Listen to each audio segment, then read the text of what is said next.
Hello, everyone. Good morning. My name is Aditi Mayer, and I'm going to be your host today. We have quite the global audience from my morning here in LA to the folks in Europe to the folks in India. So I want to welcome you all today.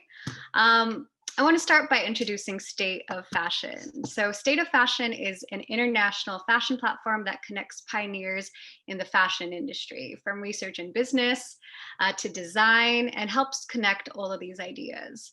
They have a biannual where they have discussion programs, labs for design models, research, exhibitions, and publications. And amid this time of COVID, they have begun a new series called This is an Intervention. And This is an Intervention is a newly launched digital program, and it's about bringing together nuanced ideas about the fashion industry. How do we go forward from where we've been? How do we learn from our histories? And how can we reimagine a fashion industry that is regenerative for all? So, throughout this discussion, feel free to leave any questions you might have in the chat below. I'm not sure if there's a Q&A feature, so you can go ahead and leave it in the chat. And at the end of the discussion, I will go ahead and call on those questions. If you want to ask your question personally, make a note of that, and I will note that as well. So today's conversation is going to be exploring the idea of decolonial approaches to land, labor, and the fashion industry, specifically situated in the context of India. As someone who has been in the sustainable fashion space for quite some time now and is of South Asian descent, I often think about the ways that, the impacts of colonialism on India's industry still continue today. And so we often see colonialism as this distant abstraction of the past. But when I speak of colonial mentalities or colonial practice in the fashion industry, it's about a system that is rooted in the extraction and exploitation of resources, whether that's natural resources or labor as the means for infinite success and infinite financial gain.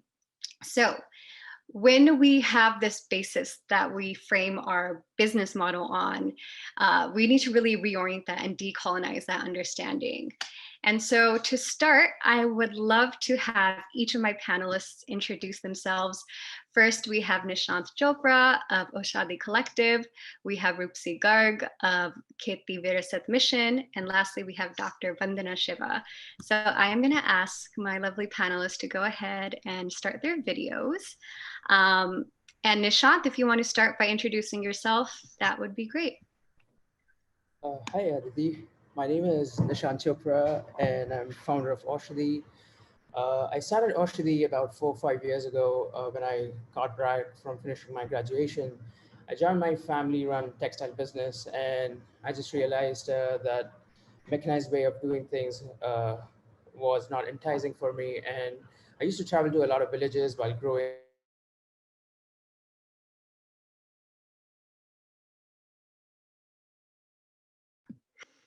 Oh, it looks like that I Nishanth found has frozen. a piece working with it. Can you hear me good? Is it okay now? All right. So about when I worked for my dad's factory, my family-run factory, I just realized things were not okay. The way the system was, I learned from a lot of other textile factories around. I come from a textile hub, so I just wanted to see if there's a way to do things differently. I always complain about things not being right, and I'm really young. I was really young back, like I was 22, and I realized I had a lot of time to make a small impact, just the way I can. So we started a women's wear brand just to see, just to connect the artisan community locally with more international market. And as that happened, I got really intrigued by the supply chain, how things were not right on every level, like the materials, the composition, the pay structure, the payroll, the environment, the dyes, everything. So we started one step at a time. We started working with the natural dyeing techniques. We started working with the materials. We are working with the artisans directly, not just sourcing from them, but just working with them to find better solutions, more environment friendly solutions. A lot of people, what they do is they work with like a dyeing factory or like a small artisan community, and they just impose things. A lot of the brands are like, hey, do you have like a God certificate? Or like, hey, we only work with you if you have a God certificate. We didn't take that approach.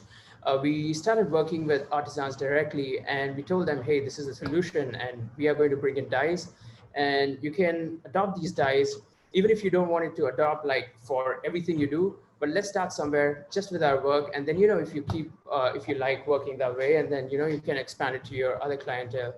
And we went all the way back to the weaving, and we just we realized, like, just being around the villages. I watched a movie called Merku Thodachi Malai, and it's a Tamil movie. It's about this vicious circle of poverty which the farmers are caught up in by these chemical companies, pesticides company. They give them a loan, and they just want more and more of things, and they sell more and more on loan, and the farmers can't pay back, and they end up selling their lands. And I just thought it was so true. And I thought, like, it's 2020, and how can the world be in such a crazy, like, inhuman, it can run in such an inhuman way. So just very next day, I got in touch. I was listening to a podcast. I heard of Rebecca Burgess from Fiber Shed, and I realized the things she was speaking about with the Fiber Shed, that's something in line like with what we were doing. And I approached her to see if she could give us a grant or support us in a way, because at that time, like at 22, I don't really have funds, and she kind of helped us. She gave us a grant and connected us with our brand partners, Christy Dawn, and we started the first 4-acre project, a regenerative farm project, which is basically like traditional ancient Indian farming techniques. So I used to, there was a guru, South Indian guru called Namalwar. I used to attend a lot of workshops. He's no more, but his workshops still continue. And I went to a lot of his workshops. I adopted those practices, and then I realized, hey, this was the regenerative farming thing. So now we have like a complete seed to sow supply chain where we work with, and yeah, here we are as a collective. Amazing. Thank you, Nishanth. I'm excited to dive in deeper of your personal story. Next, Dr. Shiva, would you mind giving us a brief intro of who you are and your work? Well, I did an MSc in particle physics honors in Punjab University when it was a peaceful and prosperous Punjab in the early 70s. And then I went to Canada to do a PhD in the foundations of quantum theory, and worked for a while on interdisciplinary research, worked for a while on foundations of quantum theory. Then I realized that the narrative didn't hang together. The idea that the more science technology we have, the less poverty we'll have. I saw poverty grow, the more industrialization there was. And first I worked in the Indian Institute of Management in Bangalore to try and solve this puzzle on science and technology, and then created an independent research foundation. My mother gifted me her cowshed, which is where I'm sitting. This is where I was locked down. And it's so nice to be kind of back where my life was 40 years ago.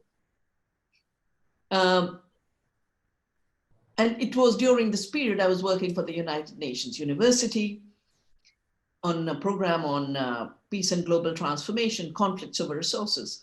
And 84 happened in Punjab. And I said to the UNU, I got to study this as part of the conflict. What are the rules? This doesn't make sense. The narrative being told that it's about religion makes no sense, because everything's tell me it's about water, it's about prices. And so I did a study on the violence of the Green Revolution, and that book, which is out from University of Kentucky in the United States, and from Natraj in India and many other publishers.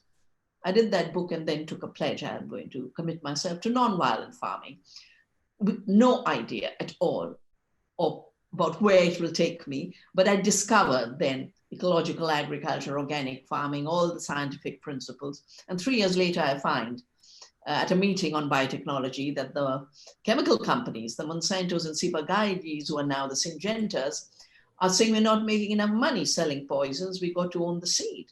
And they talked about, this was 1987, they talked about genetic engineering being the route to patenting, which they would impose globally under the WTO trade-related intellectual property rights, so no farmer could ever save seeds again. And I said, A, you don't invent the seed, you can't have a patent. 2, you're criminalizing farmers for their duty. So I started Navdanya I started seed saving in 87, but it became an entity called Navdanya, which means 9 seeds, in 1991. And that's what I've been doing, seed saving. And because Monsanto's BT cotton introduced totally illegally. I sued them in 1999, 98, they came in illegally. I sued them in the Supreme Court. They couldn't sell commercially for 4 more years. And in that period, I watched cotton shifting from a mixed crop with jowar and bajri in Vidarbha and mixed crop everywhere into BT cotton monocultures. And I watched the suicide start. And that's when I entered the seed saving. I mean, we've been doing seed saving on food crops, but then I started seed saving of cotton. And we've now, since this was in the mid 2000s, and every year we used to bring out this report called Seeds of Suicide, connecting debt, BT cotton, and farmer suicides. And the beautiful thing is, since that time, besides all the seed saving we've done, we've created community seed banks in Vidarbha, which is the epicenter of farmer suicides. It's also where Gandhi started his ashram Sevagram. And we work with the Gandhian ashrams on a fiber of freedom project. My work on Navdanya was inspired by the fact that Gandhi had pulled out a spinning wheel to fight the British Empire. And I thought very hard, what would be the spinning wheel of today? And I said, the seed. The seed is today's spinning wheel. So in a way, it came full circle, where we connected back to the charkha and the spinning wheel of the Gandhi ashrams of Vidarbha. We do organic cotton seeds, we distribute them. We train farmers to do organic cotton. That organic cotton goes to the Gandhi ashrams, who then hand spin, hand weave, and vegetable dye the fibers of freedom. Now, of course, there's more work to be done, not only because the farmers' crisis is deeper, but the instrumentalizing and structuring of the crisis is more accelerated. And also, sadly, you know, I call them the poison cartel, the guys who came out of Hitler's labs, the IG Farben gang. All they know is how to kill people and how to kill insects and how to kill species and make money while doing it. And now they want a farming without farmers. And so that's my next work, you know, to defend the farmers, not just in their justice, but to defend farmers as not becoming a species that goes extinct. Amazing. Thank you, Dr. Shiva. And it's so wonderful to hear that your journey started in the beautiful Punjab, which leads us to Rupsi Garg, who is the Associate Director of Kheti Virisat Mission. Rupsi, can you give us a brief overview of your work? Good evening, everyone. My name is Rupsi Garg. I am from Punjab, India, and I studied biotechnology. I passed BTech in 2011 from Kurukshetra University, Haryana. And after that, I went to CCMB, Center for Cellular and Molecular Biology. It's a CSIR lab in Hyderabad. And I worked there for 3 years as a junior research fellow. But while working there, I realized that I don't want to continue and work in lab. I want to do something else. So that something else was at the grassroots level in the social sector. And I left CCMB. After that, I joined Ajim Premji University. It's in Bangalore. And I studied Masters in Development. So while I was studying in APU, I read about Green Revolution and how it has destroyed Punjab's ecology, Punjab's people's health, environmental health. And after that, I read Dr. Shiva's book called Monocultures of the Mind. So it moved me, and I am also a Punjabi. So it made me think what is happening in Punjab. And I was away from home for 7-8 years. And in the meantime, I started reading Mahatma Gandhi ji. And his first book that I read was Village Republic, Gram Swaraj. So in that, he talks about local production, local consumption, self-sufficiency. So he talks about khadi, he talks about charkha, and coincidentally, one of my friends went to Navdarshana. It's a community in Tamil Nadu. They do farming, they do workshops on eco-friendly and sustainable practices. And she attended a workshop by Madhavji on charkha. It was a spinning workshop, and she brought that charkha to the hostel. So I saw her doing that spinning, and I asked her if she can teach me. Then she said, there is nothing to teach in it. You have to practice it yourself. Then she told me a little bit about the charkha, and I started doing it. When I did it, so I could make that connect what I read in Village Republic and other writings of Gandhiji. So it became a habit, and I started spinning regularly. So then I got to know about Kheti Virasat Mission in Punjab. After third semester in second year in APU, we have a field component. So we have to do a field project. I came here, I worked with farmers, organic farmers, chemical farmers, and I worked on a farm myself. And I felt very good because I could make a connect with people around, language, culture, food habits, and so many other things as well. And at that time, I decided to join Kheti Virasat Mission. I didn't take any campus placement.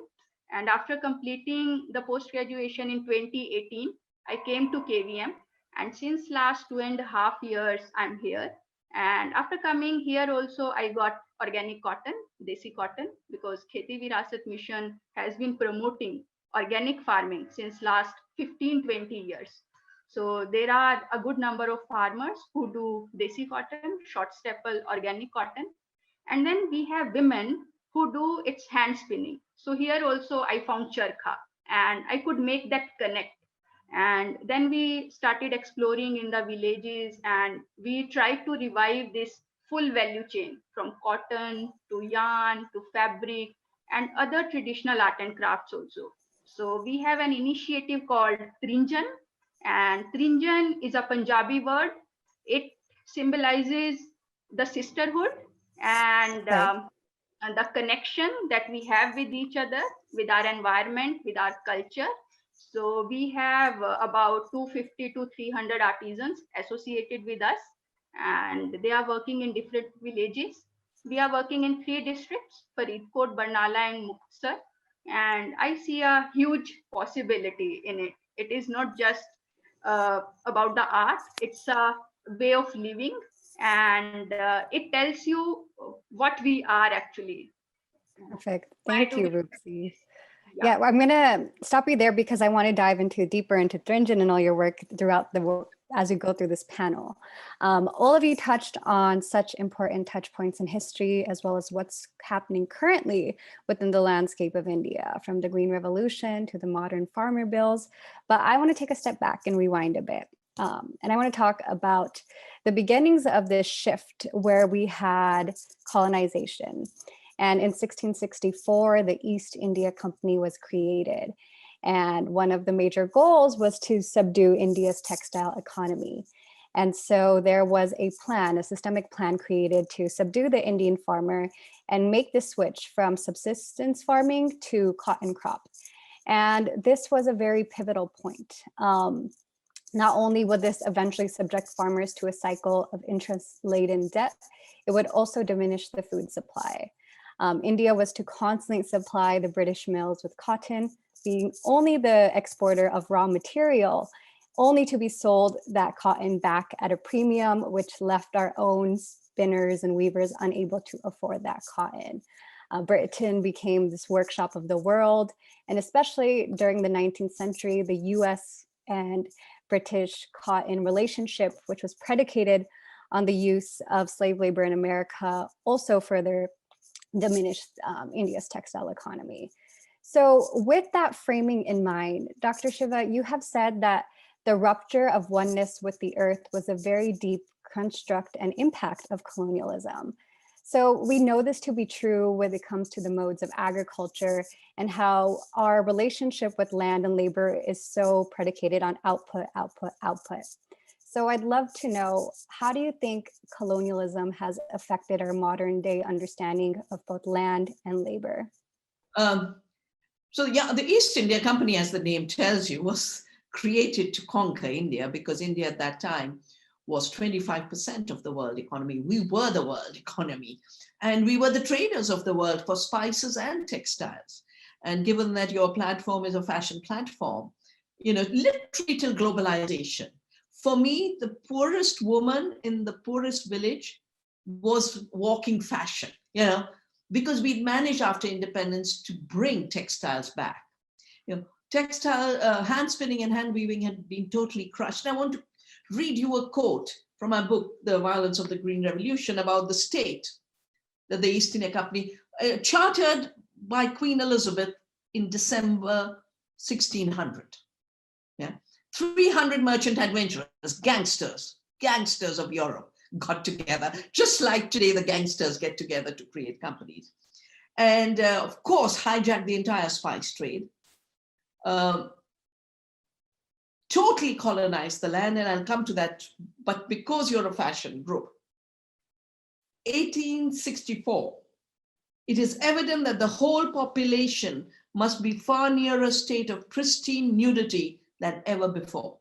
This is India of the textiles. Every poor person stints himself to an inconceivable degree in his clothing and every purpose to which cotton is applied. He wears his turban and breechcloth to rags, dispenses with his body clothing, and denies himself his annual renewal. So we were taken from the biggest economy of the world to one of the poorest, 2% of the world economy by the British left. How did colonialism change land and labor? We never believed in property in land. This is Sabhi Bhumi Gopal ki dharti maa. Even now at the farmers' protest, they keep talking about the mother as, or the soil as their mother, and what they're fighting for is their bond with her. So the British, colonialism was a mega land grab, not just in India. The peasant lands were taken and became colonial lands. And then the British appointed zamindars. And the brilliant, and this is something you should look at, we have 2 volumes of the ecological history of food and farming, because in the Northwest provinces, as it was called, the farmers' protest started immediately with this extraction of lagan, the rent. And I have links to Sir Chotu Ram, who was the governor at that time of the Northwestern provinces. But the farmers protesting today were farmers who fought against the British zamindari and stayed owner cultivators. They were never working for landlords or were never landlords hiring other labor. But the East India was turned to zamindari, was pushed to famines. And so the land relationship was not totally alienated, and the Land Alienation Act of Northwestern provinces kept the Punjab farmer a proud, independent farmer, which is why they've risen again and again and again. So they made land their property and collected rents called lagan. $45 trillion was transferred by the British. Where did the lagan come from? From the farmers. What was this 45 trillion of wealth transferred to England? The creativity, productivity of the land and the creativity and productivity of the farmer. 45 trillion of this wealth was transferred by the colonial system. And the peasants who created that wealth were pushed to famine, 60 million famine deaths during the British period. Of course, they then created the fabric of theorizing what science is Bacon, what property is Locke, what politics is Hobbes. I mean, I want to do a bonfire of these big white men's lies because they brainwashed so many generations of people. And Adam Smith writes this book on the wealth of nations, which is really about the theft from nations. And he talks about it being in our DNA to be greedy and take away from others. No, it's in our DNA to protect the earth, share. Look at the langars on the streets where the farmers are protesting, the giving of food. This is not about grabbing, it's about giving. So how was land changed?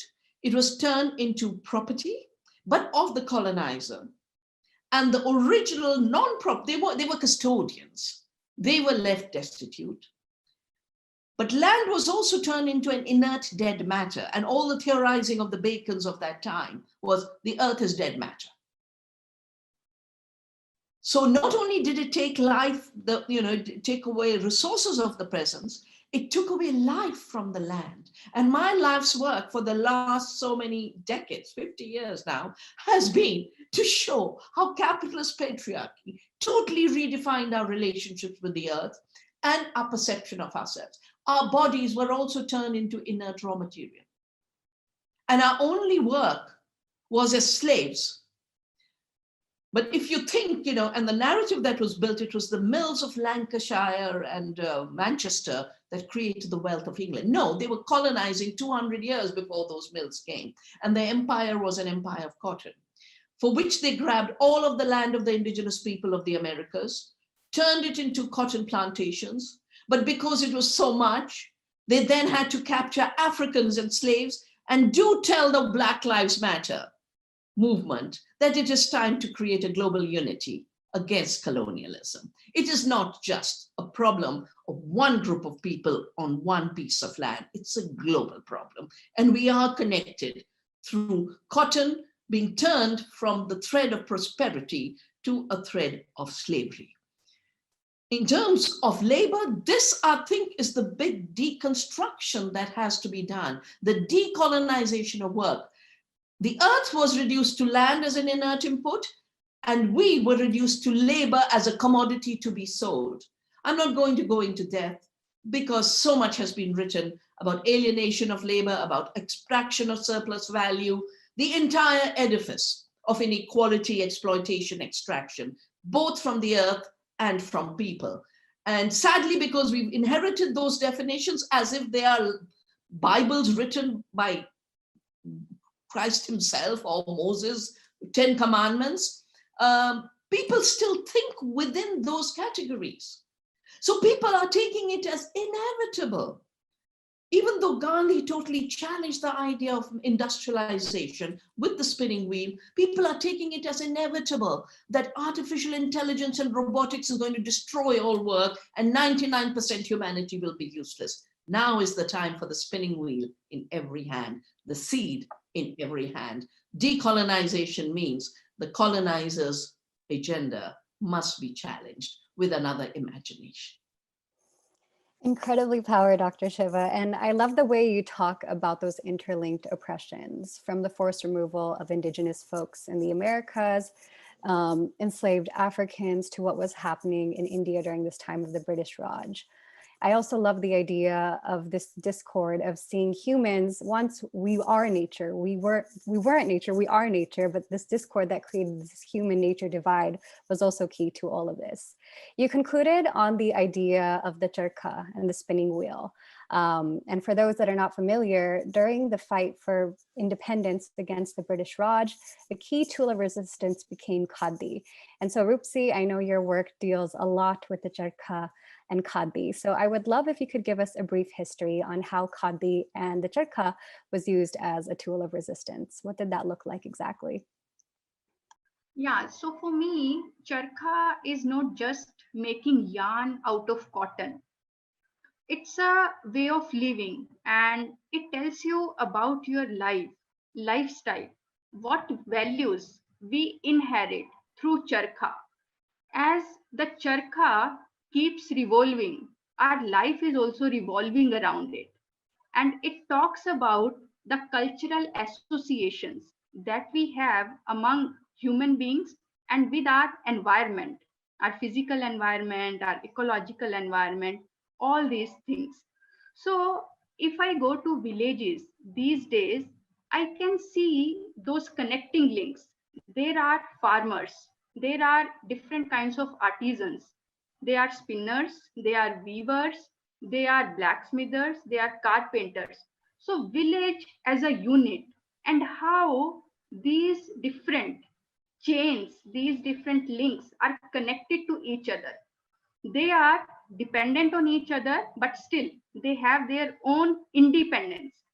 So during British Raj, this khadi is not just about the fabric.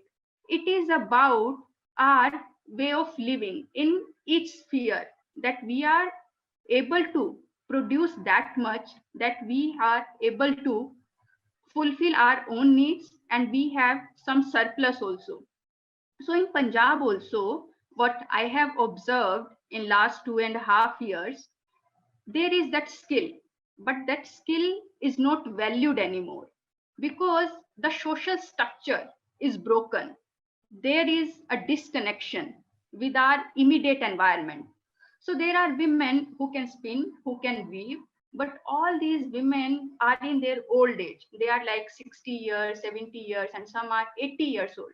So this younger generation is not taking it up. And for them, it becomes a monotonous and tedious work. And the idea of economic prosperity that green revolution also brought in, So do we only want economic prosperity? I think we need to question it to ourselves. What about the other values in life? Being a satisfied person, there are needs and wants. So first, can we identify our needs? So all this thing goes back to the British Raj and how we have got these ideas and these perspectives in our mind. So at this moment, I feel our villages are an independent unit, and if we relook our villages, there is a lot.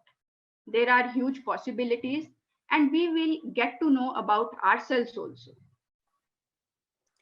Great, great, amazing. And I think it's important to note that during the fight for British independence, Gandhi and the larger Khadi or Swadeshi movement, or Made in India, was rooted in burning British-made goods, and it returned to self-reliance, the village economy, this ruralization of our economies and not depending on those factors. I'm going to fast forward a bit because Dr. Shiva and Rupsi Garg, you have both pointed to the Green Revolution a lot in what you've talked about this far. So fast forward to the 1960s and 1970s, a critical juncture in India's agriculture sector was the Green Revolution. And Dr. Shiva, for those that are not familiar, can you give a brief overview of what the Green Revolution was, for its benign name, and what its impacts were that were not so green? So, there was no green politics at that time. The word green did not mean ecology. Green was just a different color from red. And the Americans were very scared of red. So they just wanted a different name. The Green Revolution was not green. It was not revolutionary. It was basically an attempt being made ever since the wars ended to take war chemicals. The chemical fertilizers were basically made in the same labs and same factories in which the explosives were made. The same IG Farben made nitrogen fertilizers and made explosives, and the same process. All of the pesticides are derivatives of Xylon B and poison gases that were made again for Hitler's concentration camps and for the wars. So after the wars were ended, instead of just folding up and saying we'll shut these factories, they had got so addicted to making huge money. And Rachel Carson has written about it in her book, Silent Spring. Albert Howard has written about it in his book, An Agricultural Testament, that those who had got addicted to making money out of selling chemicals continued to sell them now as agri-chemicals. So the big issue was they wanted to sell fertilizers and chemicals. The problem was, satyagraha is Gandhi's word for non-cooperation based on truth. And when chemicals were applied to our native varieties of seeds, which were tall, because they were dual purpose, the straw gave food for the animals and the grain gave food for us. So we created dual purpose animals, milk from the cows and animal energy from the bullocks, and dual purpose crops to feed the animals, including human animals. But when you apply chemicals to these tall crops, they lodge if there's wind or too much rain. And this problem of lodging was the big problem. So they kept trying, Ford Foundation, Rockefeller Foundation, And then Norman Borlaug, who worked for DuPont Defense Lab, was put on the job of changing the plant to adapt to the chemicals rather than adapt the farming techniques to the native seeds. And that's why he created the dwarf varieties. And these dwarf varieties were misleadingly called high-yielding varieties. How can less be more? You know? And when I did my Green Revolution book, my eyes would tell me, here's a lie, but my science will tell me, bigger lie. These were not high-yielding variety. They were high chemical demanding varieties, high response varieties, but they needed 10 times more water to grow the same amount of food. And that's the root of the water crisis of Punjab, for which the farmers are being blamed, but it was imposed on them. There were conditionalities put. If you couldn't show you had taken chemicals, you couldn't take a loan to send your daughter to college. Credit conditionalities on the farmer, and on India, credit conditionalities from the World Bank. All of this also meant these short varieties came with mechanization, and just the top of the grain was picked up by the harvester, and the stubble was left, and they told the farmer, burn the stubble. And now they told the farmer, use your water, use the chemicals. They told the farmer, burn the stubble, and now they want to fine farmers 20 million rupees each for doing what they were told to do. So one of the demands of the farmers right now is this should not be criminalized. So the Green Revolution, what did it end up doing? And it was prescribed by the World Bank. It was conditionality. 65, we had a drought. The prices of wheat went up slightly. And those days we used to, under rupee payment, import a little extra wheat from US. It was called the PL Poity. And Lal Bahadur Shastri asked for a little more wheat to stabilize prices. No one was dying of hunger and famine. There was no famine in India in 65. I was in school and I remember. Prices rose up. Sugar was a problem. And the US said, sorry, we won't send you wheat unless you change your agriculture and use chemicals. And Shastri said, I will not experiment with such a large agrarian population. We can do it on a small scale, and if it works, we'll adopt it. And then Lal Bahadur Shastri died in Tashkent, the pressure continued, and the Green Revolution was imposed. By 91, we had structural adjustment because the debt of the Green Revolution for dams, for irrigation, for chemicals, for the whole system. Now, actually, the system that was created was only Punjab. If you think of it, Aditi, so during British time, the Punjab farmers refused to become serfs and stayed owner cultivators. By the time Green Revolution came, they said, we got to build on the best because this wasn't a destroyed agriculture. And then they started to destroy it. And as a result of that, by 1984, the farmers of Punjab resisting. 84 was a peasant movement.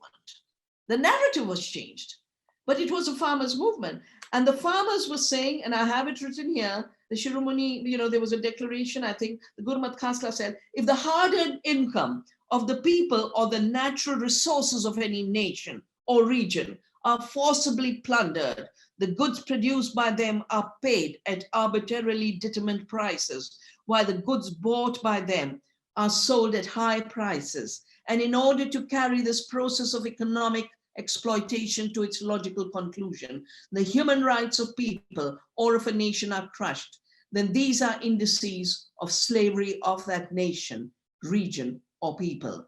Today, the Sikhs are shackled by chains of slavery. This type of slavery is thrust upon the states and 80% of India's population of poor people and minority. And we mustn't forget, my mother herself became a refugee. She had studied in Lahore and was working in Lahore, and then the partition happened. The partition left only Sikh farmers. Earlier, there used to be a mixture because of the Sikhs moved this side and the Muslims moved that side. So the farmers of Punjab are Sikhs. And they communalized the farmers' protests. And every narrative, if you look at it, 84 story is never told in terms of the farmers. 4th of June, the farmers of Punjab are going to blockade the supply of grain to Delhi. they had blockaded the governor's house. They were going to blockade the trains. So the Green Revolution brought 84. Then the 91 is a build-up of the new reforms, and maybe we can come back to that on another round. I can quickly tell you that 30% of the debt of 91, the 90 billion debt, was caused by the Green Revolution. And that then started to push new reforms, they call it, yeah, which is basically create a crisis, use it as an opportunity to expand your control and your market. And I want to show you just two images.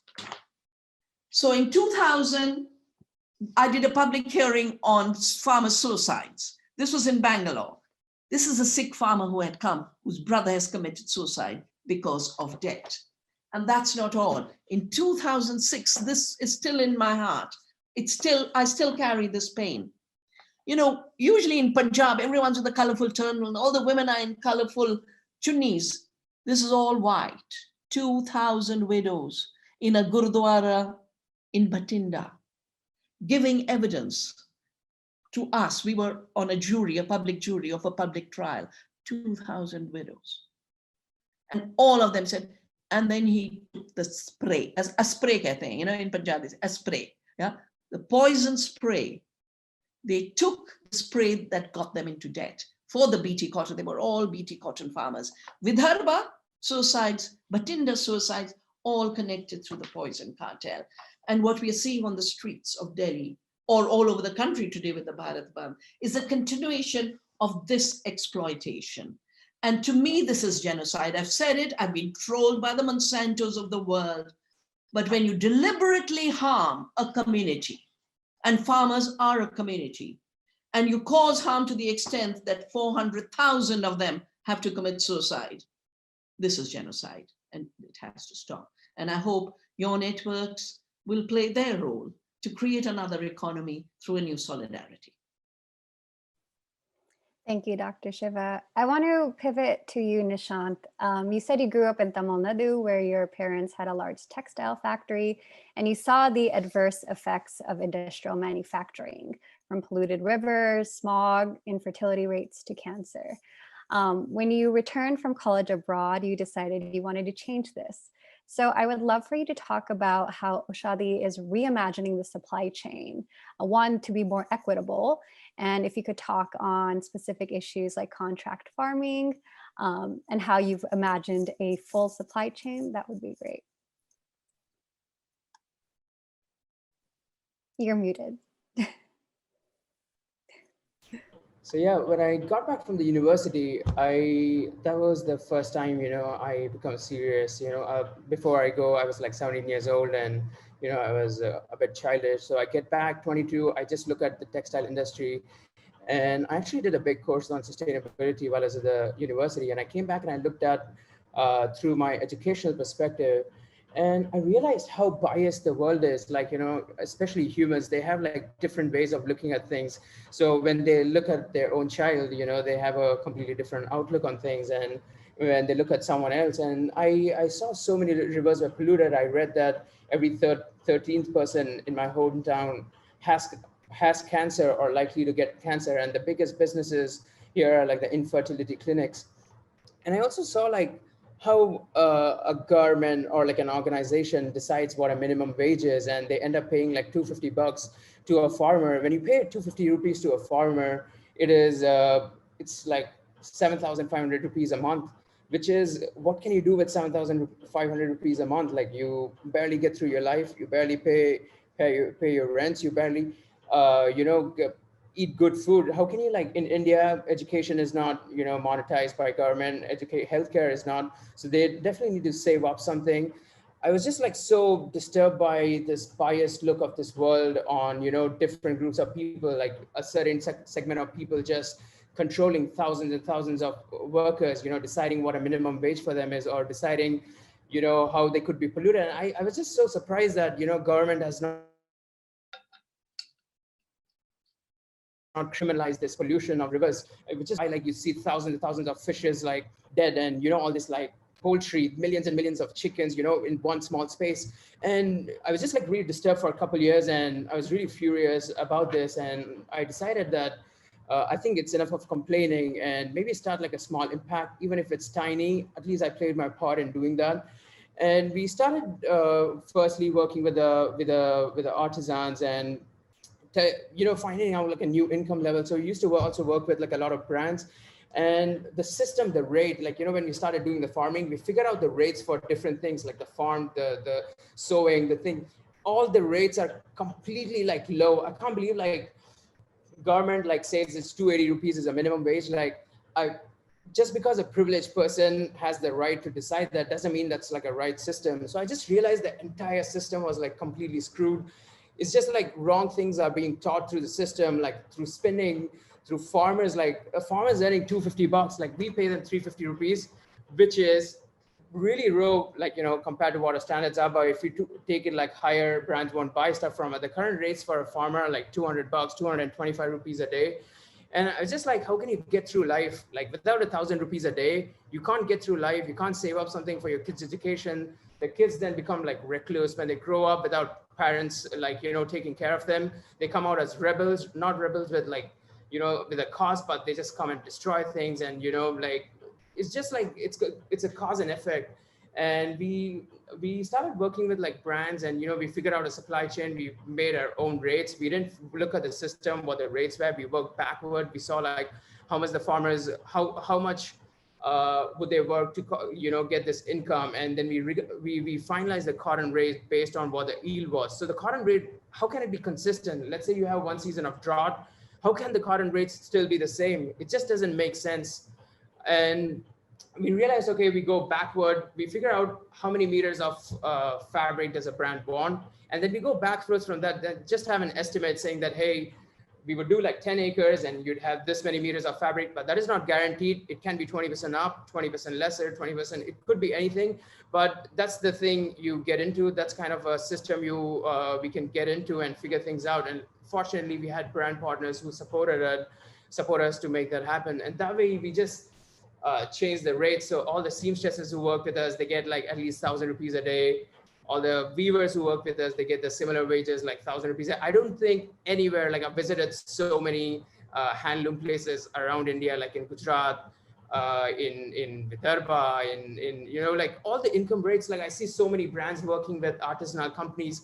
Like they've been working with these companies for 50 years, like 100 years. And why is the artisan still poor? Like, why is he still in the hut? Like, why can't he afford like right education for his kids? Or, why does he? So it's the system's based on like suppressing, like, making slaves, and it's like colonization, as you said. And I think Indians themselves, like, going through this process have come to a colonized mindset where now it's Indians colonizing Indians, just like through businesses or through systems or the rates and all these government policies and things like that. Yeah, and you pointed to the fact that, farmers are expected to create a certain yield, but farmers are often picking up all of the risk, especially in an age where weather conditions, and there's so many conditions that they're faced with. So I know you have a model where brands actually lease the land from the farmers, if I'm not mistaken. Can you speak to that a bit? Yeah, so as I said just before, we work with brands, we figure out what is the kind of fabric they would want to make, or what is the type of garment they would want to make. And then it's just an estimate of what the general quantities are. So we have an agreement with the brand saying that, hey, this is the quantity, but it can go up or go down based on the yields. And a lot of the farms are like chemically farmed. So, it takes like a few years for it to switch into organic farms. So the yield might go down for a year or two, or sometimes the yield is like fantastic in first year because there's already existing salts from before. And, the second time it goes here. So, the brands we were fortunate to have it, like Christy Dawn, they realized they were okay. We never gave them a base price or, base, like this is it. We told them this is what it would take to change the land. This is what it takes to have cover crops, intercrops, pollinated strips. And all of these things are part of regenerative farming. But basically, when you just look at those things, regenerative farming is traditional Indian farming thing. So the model we had was from this person who used to work for Namalwar. And like this person, he gave us the model, and I was looking at like, hey, there's like green gram there, or there's this castor on the outside, or there's jawar on as a border crop, or this is as like a pollinator strip. And I was like so surprised. I was like, it has such close similarity, and it is, regenerative farming. And as Vandana Jesus said, like, you have these like tall crops, they act as like food for the cattle here, and the top part of it, like the jar, act like food for the parrots or like the birds which come in, so they don't come and pluck into the cotton plants. And there's this insects, and they feed on these cover crops and trap crops. And it's small ecosystem you create, like through, we have like something called life fencing, where like we create fences not with barbed wires but with these like trees which are like really closely planted. And you see like this entire thing, and we never like, since we started doing that, we actually have less or no pest attack whatsoever. We have like really minimal maintenance and really less water levels, like water requirement for these things. But yeah, this is the setup we had for the farm. That's brilliant. And I think it really speaks to the fact that, we've seen the rise of this narrative of regenerative agriculture, which is great. But I think it's also really important to note that we are not reinventing the wheel when it comes to the growing movement around sustainability. Sustainability at its core is going back and following the lead of cultures and practices that have always had a symbiotic relationship with this earth. Being mindful of the time, this panel is flying by. It would be remiss of me not to acknowledge what is currently happening in India with the farmer protests, which is now being called the largest organized strike in the history of the world, with over 250 million participants. And so currently, farmers across India are protesting 3 agricultural bills. These bills promise liberalizations, but in reality, farmers will face the privatization of the agricultural sphere. There is a lot of resources online that one can read into if you're interested in learning more, because again, want to be mindful of time. But Dr. Shiva, as someone who has been an ardent supporter of small farmers as the key to sustainability and biodiversity, and you've been a champion against the corporatization of this sphere and corporate monopoly, what are your thoughts on the current situation, and where do we go from here? One, I've just put my analysis that I did for a newspaper on the 3 laws, as well as the books and some videos of the 90s and the protests of the earlier days, where the fathers and grandfathers of those who are leading the protests today used to march with us. 500,000 farmers in Bangalore at Cubbon Park, 200,000. Right now, Rakesh Tiketh is on the streets, but his dad, Mahendra Singh Tiketh, used to be with us, and 200,000 at Red Fort, to say to the government that agriculture is too precious. It's about culture, it's about life, it's about food, it's about livelihood. It is not about trade in commodities. Now, the 3 laws were actually, the substance of these were crafted by the World Bank as part of the structural adjustment of 1991. World Bank has been trying very hard to get rid of the Essential Commodities Act, which we put in place in 1955 after the Great Bengal Famine of 42, which killed 2 million people. And it's all because the British were extracting and hoarding and trading and commodifying. People had grown the rice, there was enough rice, but 2 million people died because the British took the rice to make profits during those periods. And the women started a movement called Tebhaga. The second law, so it's being dismantled, it's been changed to say you can hoard, you can profit, and the government won't set a price unless it becomes such a crisis. But if it's a crisis, then you can't really do anything about it. The second is dismantling the system that allowed to market their grain. Now, let me take you back to the Green Revolution. Here's the Green Revolution that says Punjab will grow grain for everyone else, and it will only be rice and wheat. And rice is not a Punjab crop, but they were forced to grow rice. And now it should supply the whole country. 40% of the supply of food of India today, especially the public distribution system, is now grown by the farmers. Now, this grain had to be brought somewhere so the government could pick it up and supply it around the country. These were called the mandis. So the current act is in effect trying to hand over the trade to the giant corporations. The difference between 91, when the big corporations were the Cargills for grain and the Monsantos, the difference is today we have our own giants who all have partnership with global giants. They don't work alone. I mean, suddenly out of the blue, a Reliance cannot become a digital company without the help of Microsoft and Gates. They cannot become a grain company, or Adani can't become a grain company overnight. So they're becoming the front, just like when Monsanto entered, they entered behind Mahiko. They always find an Indian partner to hide behind. And the current protests are against the third law. So one is dismantling of the Essential Commodities Act, which means totally deregulated prices and a recipe for famine. This doesn't affect the farmer as much as the country and the poor. The second is dismantling the regional system where states decided, and there were cooperatives of farmers and small traders, and there was a stock limit that goes and the big giants can go by. But the third is the contract law. Now, all these three they've been trying to put in place since 91, but I always smile at the COVID, the little virus.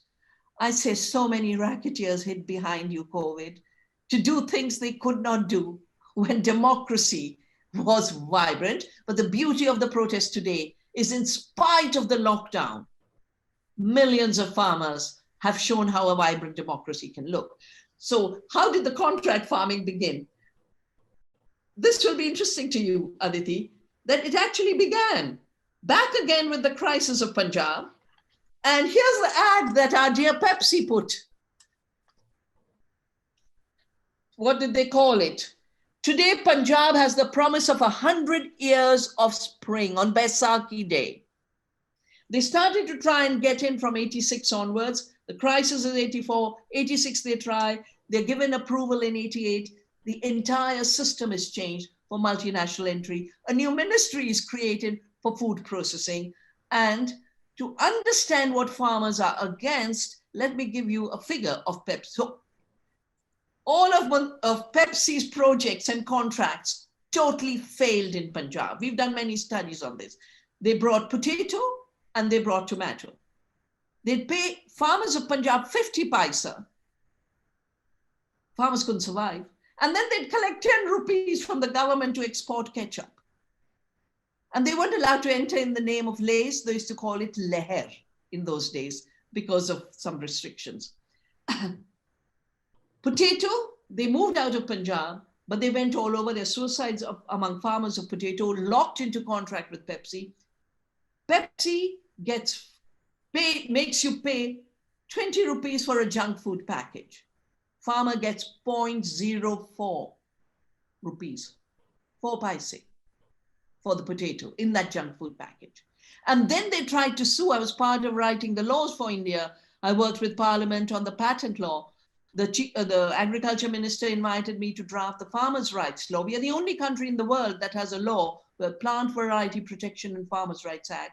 And we put a clause, Article 39, that farmers are breeders, therefore, and their right to save, exchange, improve, sell seed can never be taken away.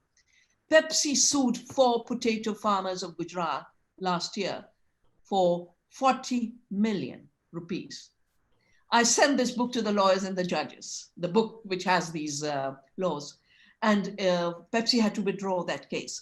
But the farmers are totally rightfully rejecting these laws, and they keep saying that farmers are afraid. Farmers are afraid. No, farmers have experienced since 1991 the corporate hijack of their share of what the consumer pays, whether it's in clothing or it's in food. And they also know that if this down, and the prices have gone like this, with globalization, the price the farmer gets is going like this, the price the consumer pays goes up. And the Arab Spring was actually a bread riot because the food prices had jumped up. Now, farmers know if this system of deregulated commerce is pushed and no regulation is there, these prices are going to collapse and they won't be able to survive. And they're fighting for survival. And I'm totally behind them because this, I say, is a fight for the soul of India.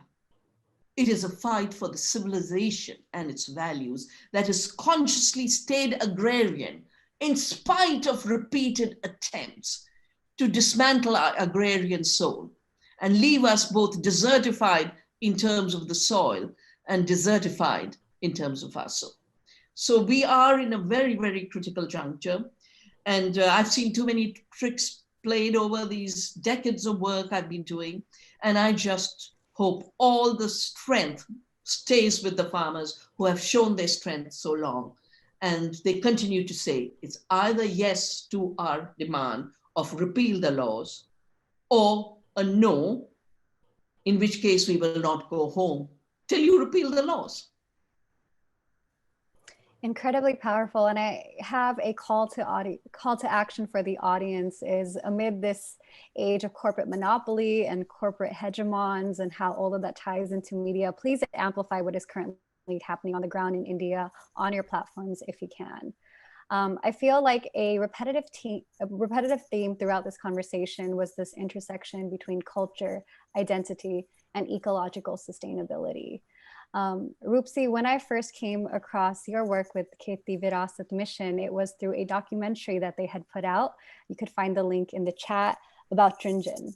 And I am a Punjabi woman, and despite being a part of the diaspora, one thing that had always connected me to my culture was growing up learning about bolis and giddas, the songs, the dance, the folklore that frame our relationship to the land, to womanhood, to each other. And so I would love if you could briefly talk about the work of Trinjan and how that is tied to Khadi, as well as the movement for organic farming in Punjab. Yeah, so as it was talked earlier about the BT cotton. So in Faridkot, we are in Malwa belt of Punjab. And this Malwa belt was known as cotton belt. And now this cotton is replaced by paddy. And there are a lot of suicides in this cotton belt. Bathinda, Muktsar, Fazilka, Faridkot, Barnala.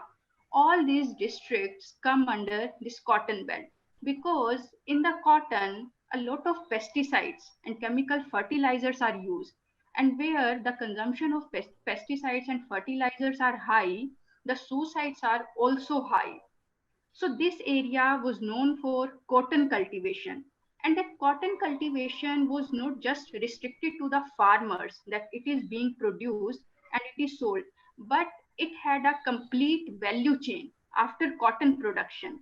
It was manually picked, it was ginned, it was carded, it was hand spun in the houses, and almost every houses had a charkha, a loom, and its after processing. So when we started identifying all these links, we found that there is a great heritage that we don't know about. So when I came to KVM, I started talking to women because Kheti Virasat Mission works with 5,000 women through organic kitchen gardening. Organic kitchen gardening is a project or is an initiative that talks about nutritional and health security at the household level. Because we all know without women, any family, any society, any nation is incomplete. So this organic farming movement is also incomplete without women. So women have to get involved. And due to green revolution and its consequences, which is high mechanization, machinery, and market, women did not find much space, especially in Punjab. In other parts of the country, there are women working in farms. They are farmers. But in Punjab, it is not the case. So how to bring women back? So through organic kitchen gardening, we could bring women back and they cultivate organic seasonal vegetables in their houses. So they are conserving their own seeds also, vegetable seeds. That is how seed conservation, seed heritage is also preserved. And when I started talking to these women, then they said, we used to do all these things in our houses. And all these daris are rugs that are made for the daughters when daughters get married. So they used to make 9 daris, 11 daris, 15 daris for their daughters. And each of these daris has a name, in Punjabi. So whatever they saw in their surrounding, be it a parrot, be it a chidiya, be it a tree. And they even made a bride and groom on that dari. So it is their imagination and it is their creativity. So what I have started feeling, that women don't just produce, they create, they make creations, you know. So all these things made me think about my internal journey. I am also a woman. So what it means to be a woman, how we maintain our relationships, what I have the responsibilities, being a daughter, being a sister, and maybe being a wife. I'm going to become tomorrow. So all these things made a connect with the culture, with the relationships, and we call Trinjan is weaving the social fabric with compassionate warmth and dedicated web. I repeat it, it is not just about the production. It is not just making yarn and fabric and selling it. Yeah, it is an opportunity for employment, but more than the employment, it is about the social warp and weft, जो समाज का ताना बाना है. See, our society is also closely woven, closely knitted, and we have our values, our customs, our rituals, so many things in that. So Trinjan talks about weaving that social fabric with compassionate warmth and dedicated web, because it is not just the crisis of farming, not about the art, it is a civilizational crisis. It is a crisis of our identity, our existence. So how do we first understand it and then address it? So traditional art and craft and its revival was the starting point for Trinjan. And organic cotton, we found a backbone where we started from. And then these women artisans, because they talk about the womanhood, their challenges and struggles in life, and how they manage all these things around them. So Trinjan is a platform where people can come together. It is not just specific to women, because at the moment we are working with women, so that is why it is coming again and again. But we are trying to work with children, with younger generation also, who are interested. So Trinjan becomes a platform where people can come together. They can share their happiness, their sorrowness, whatever they want to share, and it goes to the next generation. Because earlier we did not have these schools, any coaching centers where our children would go and learn. All this knowledge was getting transferred in the household itself. Where a mother is weaving, her daughter would also start weaving. And now also when Trinjan started, we could see that small kids, 8-year-old, 9-year-old, they have started weaving and they are making small daris, you know, they are making a jugaad, they are arranging something from here and there.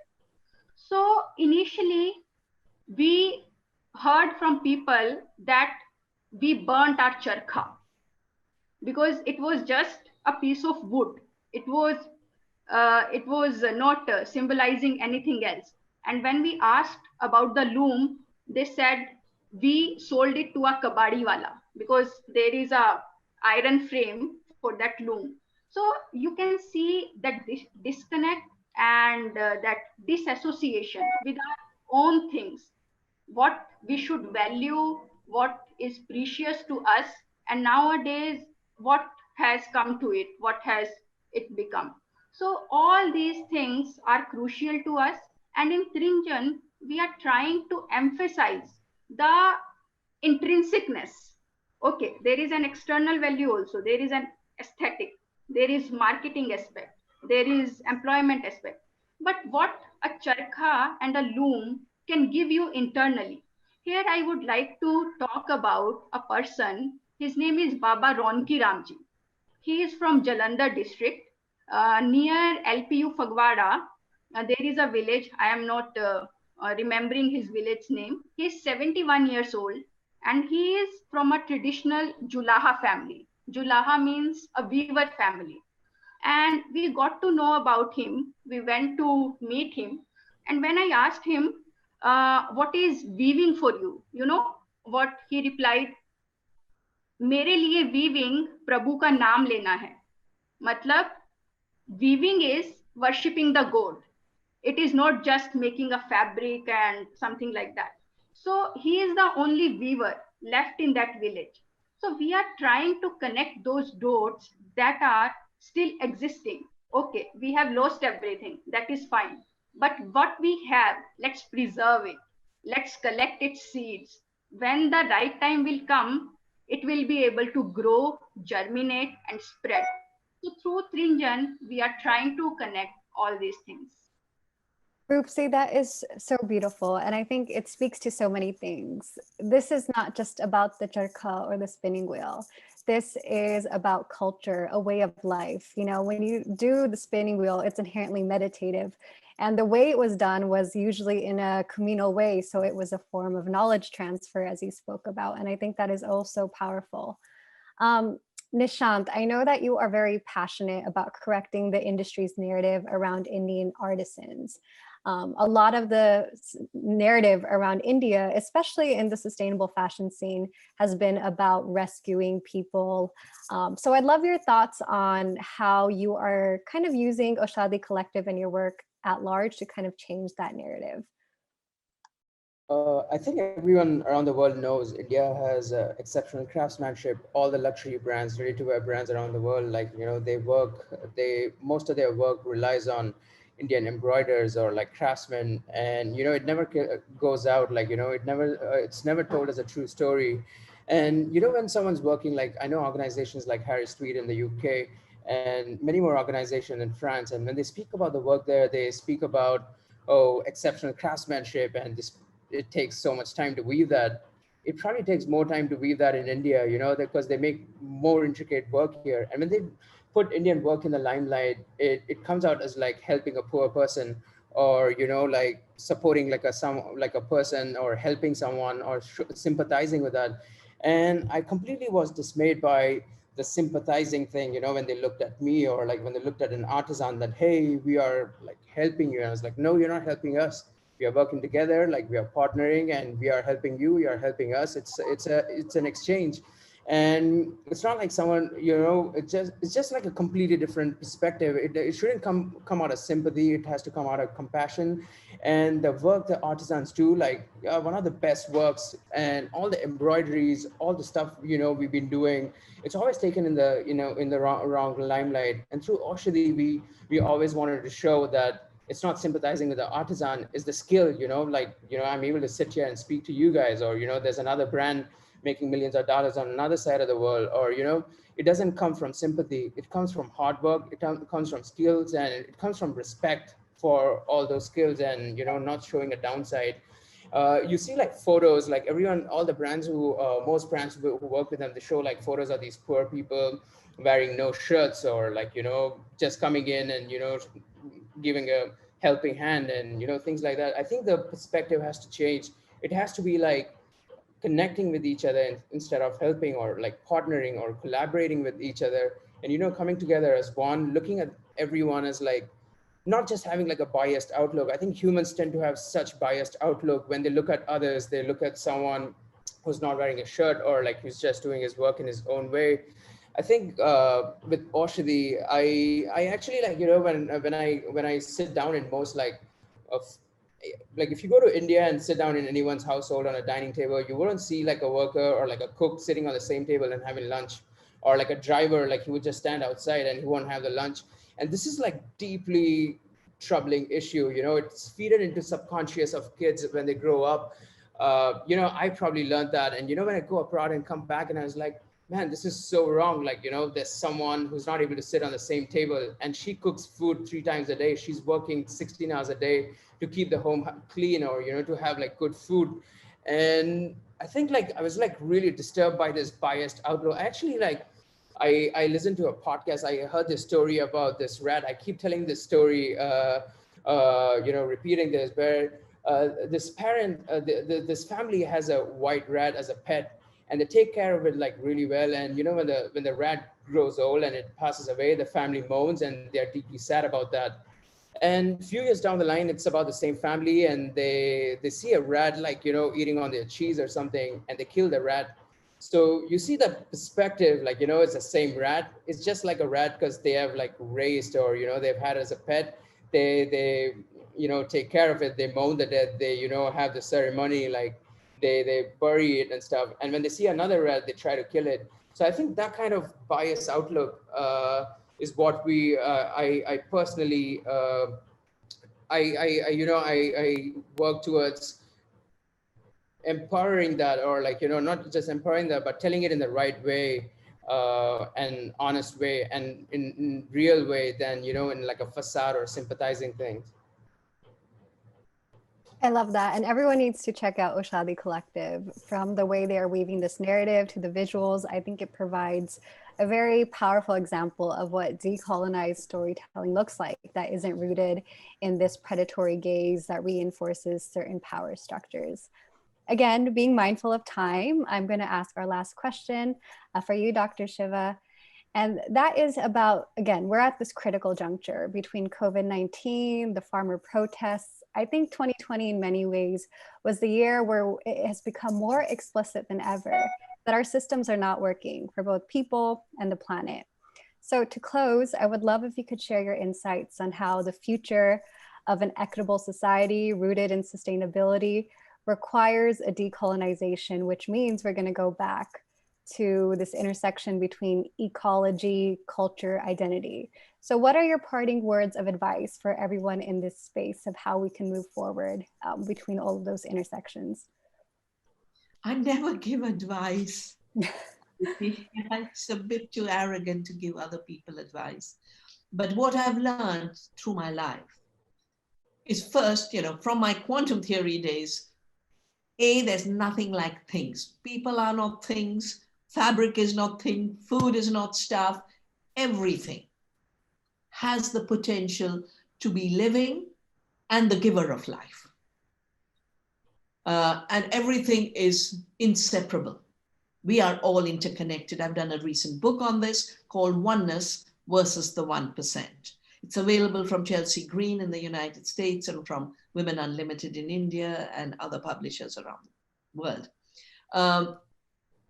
What I see happening is, my analysis of COVID is, you invaded into the forest, you've unleashed pandemic after pandemic because you've robbed animals of their homes, and their viruses, which were safe in the forest and on animals, are now becoming epidemic diseases, from the Ebolas to the HIVs to the SARS, and now the COVID. So it is really a symptom of a relationship gone wrong with the earth. And this is how we have to address it, except that those who made a lot of money out of the mechanical mind and extractivist economy can't give up that habit very easily. In a way, it's, I think it's like an addiction, and they do need de-addiction. For me, decolonization is de-addiction to colonizing. And they're now looking for every opportunity to colonize more. My book, Oneness versus 1%, and a recent report we've done on Gates to a Global Empire, is that here are all these initiatives rising that we have shared this evening. I'm so happy. Namalwar was a dear, dear friend, and we built the organic movement of India together. And Umendra Dutt, who started Kheti Virisat, volunteered with Navdanya for many, many, many years. And for those who want to know more about Navdanya, I have put the link to the courses we offer, because I realize that this 36 years of learning from the earth and learning from the farmers and sharing in compassion is what is needed today for this de-addiction. So what are the Gates and the Monsantos and the Bayers thinking of now? Farming without farmers and food without food. And of course, they created clothing without clothing, all that fake material that is now microparticles in the ocean, in the fish, and pollution everywhere. So we cannot escape. There is no other, and there is no other place where you can dump your pollution. Eventually, it comes back. And therefore, a systems thinking of non-separation and interconnectedness is the beginning of how to build sustainability. And once you take that step, you realize that sustainability and justice and dignity and identity are all one continuum. For me, identity is not something someone else gives you, but identity is what grows from your life, from your work, from your sense of place, from your sense of belonging. And that's why we always talk of Desh. You know, when we save seeds in Navdanya, we talk about Desi seeds of the place. Identity grows from the earth. And my work on Earth Democracy has talked about how the Huntington said, I cannot know who I am unless I know who I hate. And America is overtaken by this, where everyone has a sense of identity based on hate and not knowing who you are, but knowing who you hate. Knowing who you are means you have to know you're part of the earth, you're an earth citizen, you're part of an earth family. Knowing who you are means you have to know the relationships that sustain you. And these are the relationships of gratitude. And knowing who you are you have to know deep within you what is the Tana and Mana that weaves your soul and your spiritual being. So we are at this moment where we could see extinction fast forward and dehumanization fast forward, or a new rising of our humanity, realizing we are one humanity with lots of diversity on one planet with lots of diversity. So it's an exciting moment to be living through, and each of us has a contribution to make. Wonderful. Thank you so much. So before I pivot into the questions, I just wanted to note that State of Fashion will be having what they call a therapy session coming up. I will have Renee add more details in the chat if folks are enjoying what they're listening to and want to engage in more conversations in the near future. I am going to look at the questions now. And so the first one is, okay, so the first question is for all three panelists, and that is, what are some specific things that you need now that can help with your work? What is any sort of, any help, any connections that can help you each in your work? Nishanth, would you like to start? I mean, it's just working together, and I don't think we need any help at the moment in any way, but if someone would like to be a part of our work and facilitate that, it'd be amazing to have more partners in this. I think that's about it.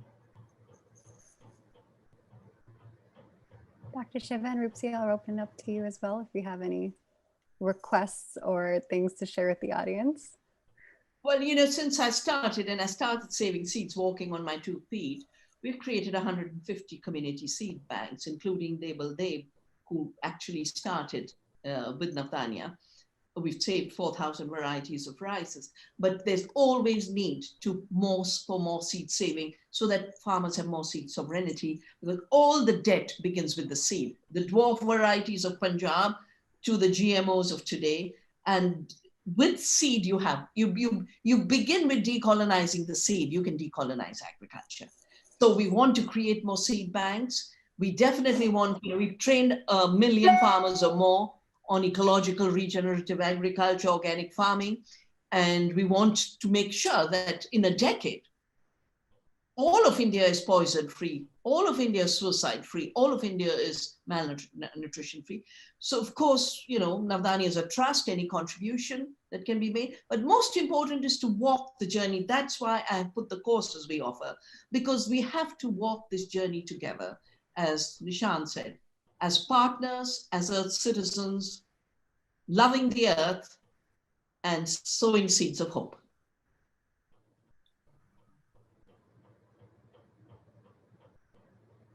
Through Trinjan, we are trying to work on this complete value chain from cotton to yarn to fabric. So there are various aspects that are covered: socio, cultural, ecological, and economic factors.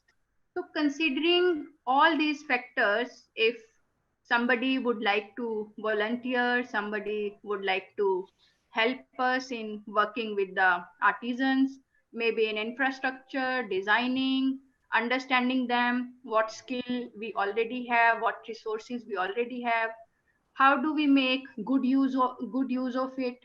So connecting all those links, if we can get some help, that would be great. Beautiful. I think we have 1 minute, so I'm going to ask the last question, which I think is a wonderful one. Nishanth, you briefly touched upon this, which is the idea of India not being a homogenous notion of culture, especially when it comes to caste. The question is, how can we make sense of the idea of caste when thinking about decolonization in the Indian context? What we call bias is indeed deeply ingrained in our society, which plays into the neo-colonial narrative we are being confronted with. How can we be aware of this when talking about this issue?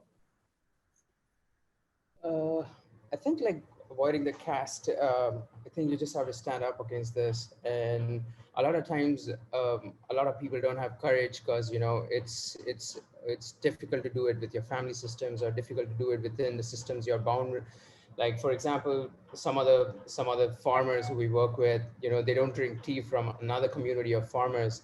And we just do it. We are like, if you want to work here, this is it. This is it. Like, you know, you have to drink this tea, or you can find another place where you find a better tea there, you know, like it's so ingrained. Like, can you imagine? It's gone so deeply down the thing. And I always think like a lot of people just don't stand up against this because, you know, they don't want to be against like these systems, or it's just like standing your ground, standing to your values. And no matter what you have ahead, like, you know, you might have to be twice as tall, or like maybe more taller, you know, to fight against this. But I think everyone needs to start taking the ground, and that's what I think that's the only solution. There's no like nothing deep. I think it's the solution is really simple, and everyone just needs to start adopting it. They just like sit down, like, hey, I'm gonna have the same. It's just like having food on the same table with a person, and like, you know, who you normally know.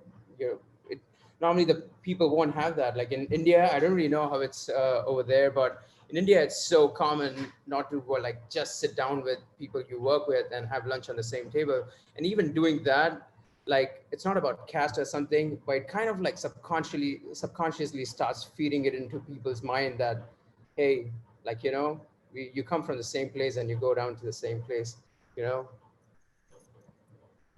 Dr. Shiva? Yeah, quickly. First of all, you know, our freedom movement was an anti-caste movement, and my parents, my mother, very active in the freedom movement, and they adopted the name Shiva to erase caste. As insecurities have grown and polarization has grown, this polarization has become very, very political. But my father used to tell me that one of the reasons, you know, Buddha became the most important teacher, and Buddhism became the most important religion 2000 years ago. And then the Brahmins got panicky.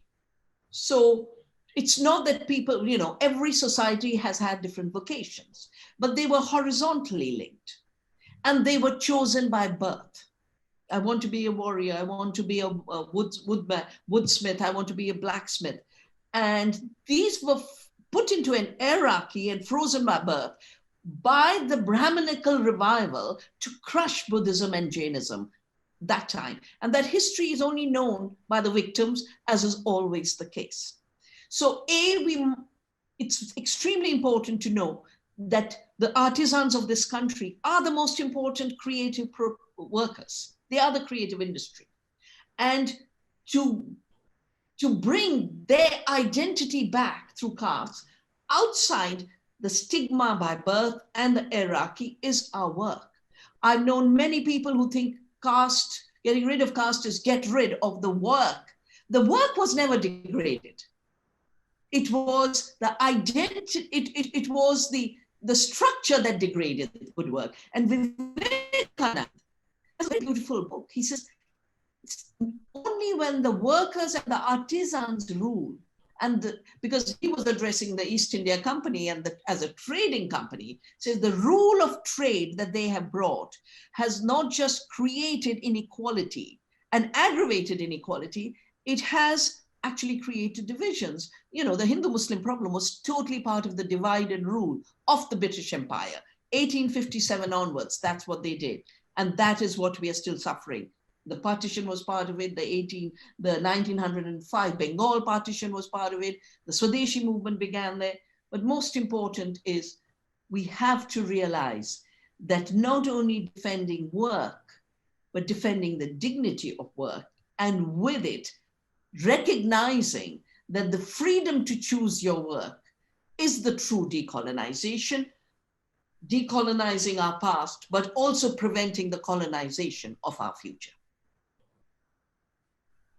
Beautiful. Thank you, Dr. Shiva. And thank you everyone so much for joining us this morning, this evening, wherever you are. To my three panelists, you are all schools. Thank you so much for your wisdom. I feel so honored to be in your presence and learning from you. If anyone is interested in learning more, again, there are a plethora of links in the chat, and you could find all of our panelists online as well. Thank you everyone so much.